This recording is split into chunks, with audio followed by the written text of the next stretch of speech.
Sesajen Rumah Tua, episode 3, Rahasia di Bawah Bumi. Setelah malam itu, Rina tidak bisa tidur.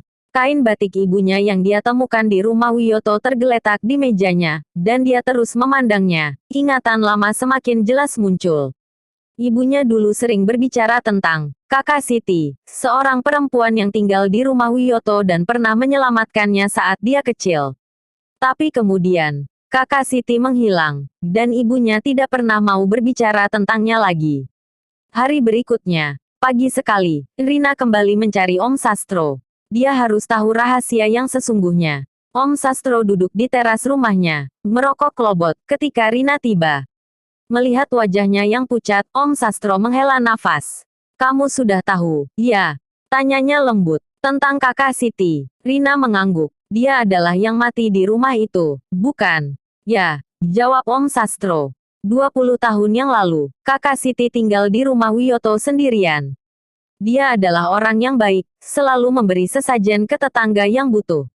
Tapi satu hari, dia tiba-tiba hilang. Orang-orang mencari, tapi tidak ketemu. Hanya ditemukan sepasang mata kaca dan kain batiknya di kamar belakang. "Kenapa dia tidak bisa pergi?" tanya Rina. Om Sastro mengerutkan alis. "Ada cerita bahwa Kakak Siti tidak bisa bersemayam karena dia meninggal dengan hati yang penuh kesedihan. Dia menunggu seseorang yang janji akan datang memberi sesajen padanya, orang yang dia pernah selamatkan. Orang itu adalah ibumu, Rina." Rina terkejut. "Ibuku? Mengapa dia tidak datang?" "Karena ibumu takut. Setelah Kakak Siti hilang, ada bunyi-bunyi aneh di rumah Wiyoto. Ibumu takut bahwa dia akan menjadi sesajen berikutnya, jadi dia pindah rumah dan lupa semua tentang itu. Hingga kamu datang hari itu, Kakak Siti mengira kamu adalah utusan ibumu yang terlambat." Tiba-tiba, Rina merasa tekanan di dada. Dia tahu dia harus melakukan sesuatu untuk melepaskan Kakak Siti.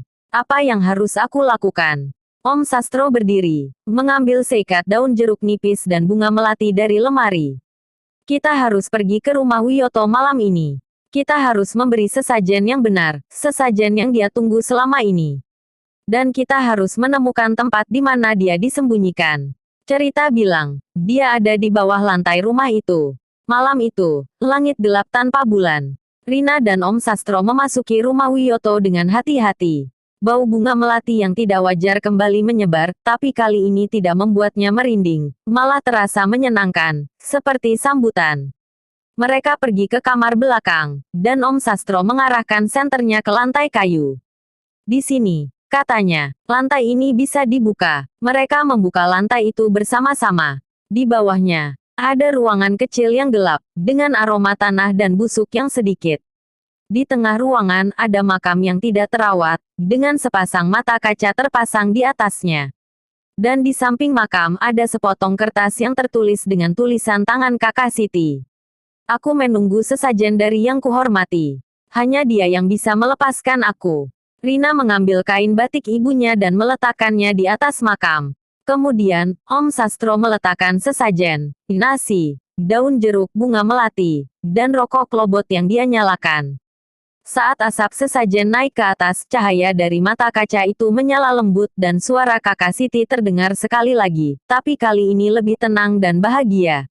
"Terima kasih, Rina. Kamu telah membawa janji yang terlambat. Sekarang, aku bisa pergi." Cahaya mata kaca itu memudar perlahan, dan bau bunga melati menghilang. Di atas makam, kain batik ibunya tiba-tiba terbang lembut ke udara, lalu mendarat di lantai dengan lembut. Rina menangis tetapi air matanya adalah air mata kelegaan. Mereka keluar dari rumah Wiyoto. Saat mereka menutup gerbang, matahari pagi mulai muncul lagi, menyinari halaman. Yang tadi terasa gelap, Rina melihat ke arah pohon beringin di tengah halaman, dan di situ, ada sebatang bunga melati yang tumbuh sendirian, meskipun musimnya sudah lewat. Om Sastro menepuk bahunya. "Kutukan sudah selesai, Rina. Kakak Siti sudah bersemayam dengan tenang." Rina mengangguk melihat kembali rumah Wiyoto yang sekarang terasa damai. Dia tahu dia tidak akan pernah melupakan apa yang terjadi.